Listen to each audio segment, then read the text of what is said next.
ఓం శ్రీ గురుభ్యో నమః. అంగారక గ్రహం, కుజగ్రహము అంటే కొన్ని రోజుల పాటు ఏదైతే మనకి గ్రహం అనేది ఆ రాశిలో ఉన్న రోజుల కంటే ఎక్కువ రోజులు ఉంటే దాన్ని స్తంభన అంటాం.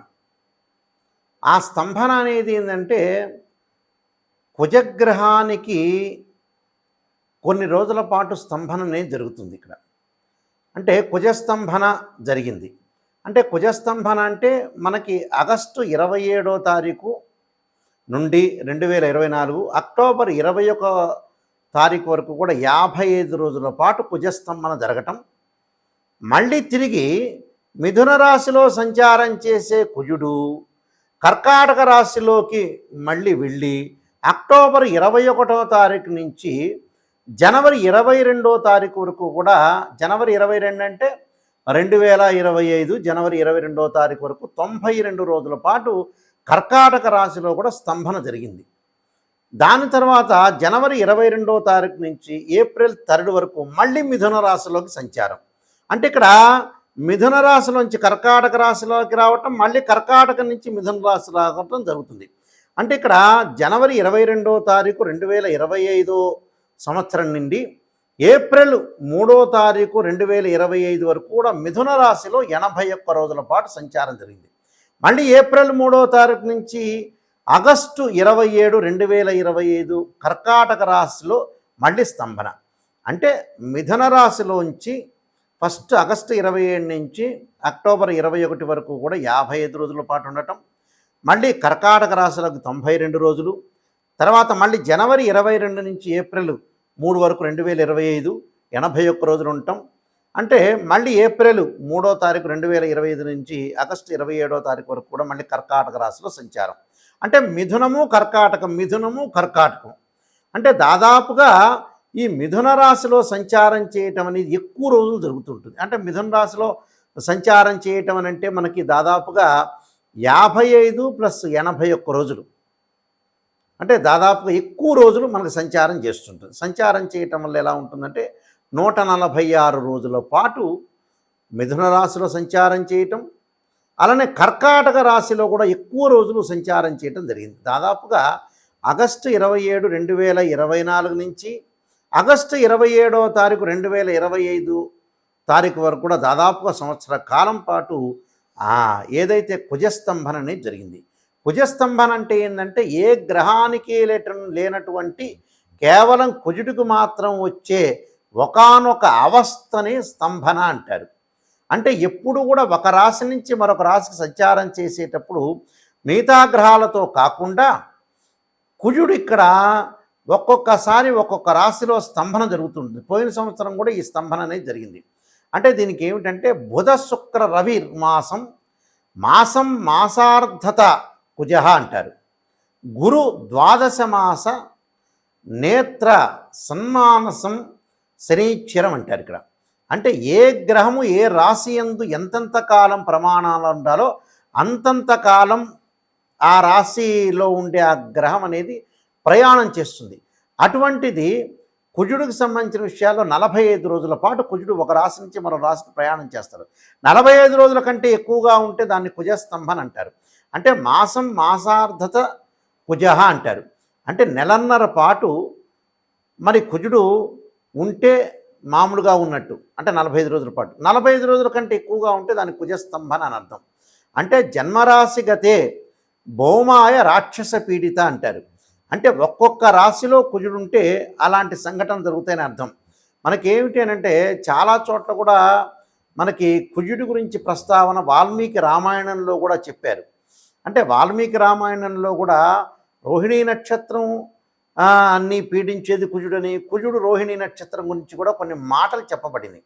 అందువల్ల ఇక్కడ కుజస్తంభన అనేది చాలా ముఖ్యమైనది. కుజుడు ఏంది, భూ సంబంధమైన కారకుడు, కోర్టు వ్యవహారాలు, రియల్ ఎస్టేటు, అన్నదమ్ములు, అలానే మెడికల్ సంబంధించిన విషయాల్లో కానీ, శారీరక శ్రమను కానీ, మిషనరీ కానీ, అంటే ఇవన్నీ కూడా న్యాయస్థాన సంబంధమైన రక్షభటులు, నేవీ కానీ, అలానే సైన్యం కానీ, అలానే మేస్త్రీ పనులు చేసేవాళ్ళు కానీ, రియల్ ఎస్టేట్ కానీ, కన్స్ట్రక్షన్ కానీ, వ్యవసాయ భూములు కానీ, అగ్రికల్చర్ సంబంధించిన విషయాలన్నింటిలో కూడా కుజుడు కారకత్వాన్ని వహిస్తుంటాడు. మరి కుజుడు యొక్క కారకత్వాన్ని వహించేటప్పుడు అత్యంతంగా ఇక్కడ ఎక్కడ పీడించబడతారు అంటే ఇక్కడ ముఖ్యంగా ఏమిటి అని అంటే మనకి ఇంకా ముందుకు వెళితే అక్టోబర్ 19వ తారీఖు నుంచి మనకి 2025 జనవరి 21వ తారీఖు వరకు కూడా కుజుడు నీచ స్థానంలో ఉండి కర్కాటక రాశిలో స్తంభించి తన శత్రువైన శనితో దీర్ఘకాలంగా షష్టాష్టక స్థితిలో ఏర్పడుతుంటాడు. అంటే షష్టాష్టక స్థితి కూడా ఉంటుంది. అంటే కర్కాటక రాశిలో ఉన్న కుజుడిని శని చూస్తుంటాడు, పరస్పర వీక్షణ కలుగుతుంది. ఆ వీక్షణ కలిగిన తర్వాత రకరకాల ఉపద్రవాలు వచ్చే అవకాశాలు కూడా ఉంటాయి. కాబట్టి మరి ఇక్కడ ఏదైతే మనకి కుజుడు యొక్క స్తంభాన్ని బట్టి మనం చూసుకోవాలి. ఎందుకంటే కుజుడు సత్వ భూ ప్రకార రోగ వ్రణ సాహస శస్త్ర అగ్ని సందర్శనోత్పాటన భాతృ కుజ అంటారు. అంటే భూమికి సంబంధించినవి, అన్నదమ్ములకు సంబంధించిన, అగ్నికి సంబంధించినవి, వాహన శస్త్రాలకు సంబంధించినవన్నీ కూడా మనకి కుజుడు తెలుపుతూ ఉంటాడు.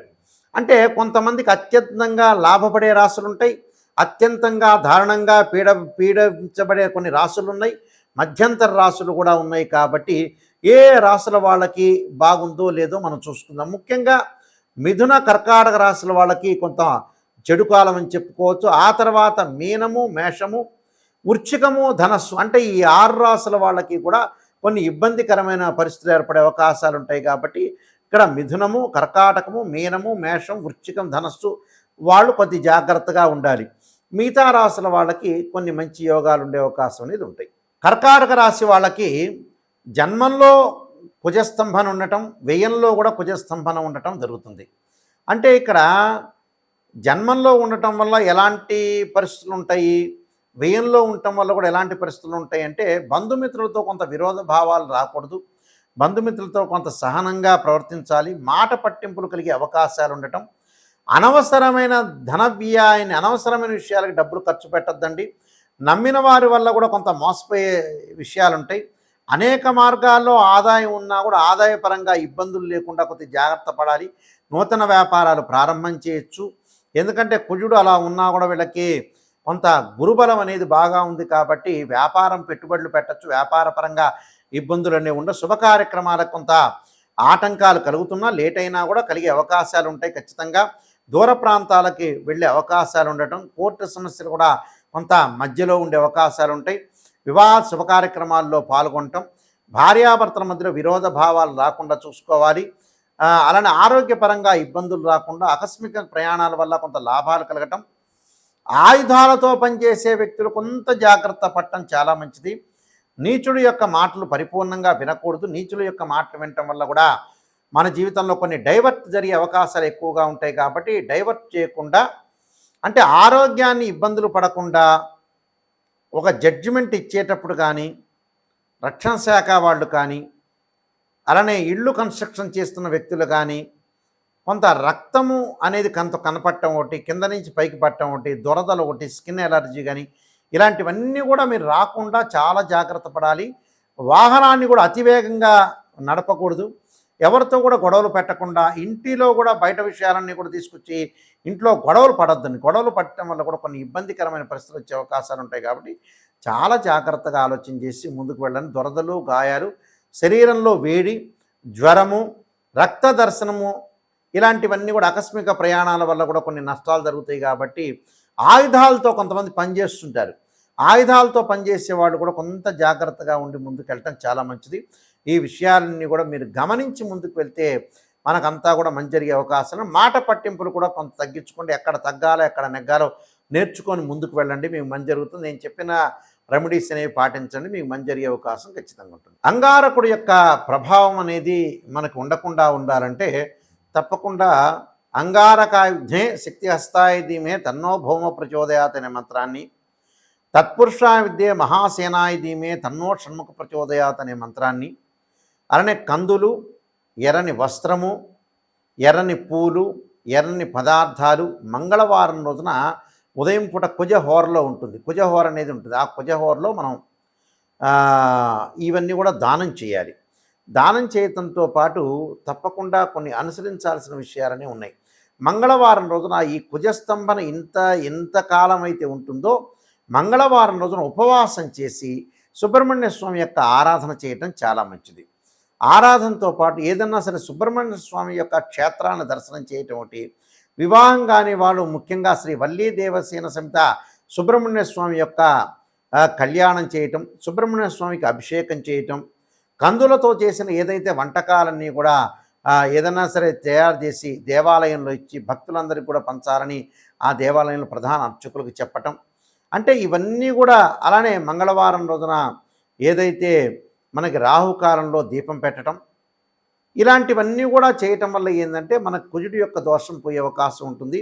దాంతోపాటు ధరణీగర్భ సంభూతం విద్యుత్కాంతి సమప్రభం కుమారశక్తి అస్తంచే మంగళం ప్రణమామ్యం అని చక్కగా ఈ మంత్రాన్ని చదవండి. మంత్రాన్ని చదవడం వల్ల కూడా మనం మంచి జరిగే అవకాశం ఖచ్చితంగా ఉంటుంది. మీ అందరికి కూడా మంచి జరగాలని ఆశిస్తూ సర్వే జనా సుఖినో భవంతు.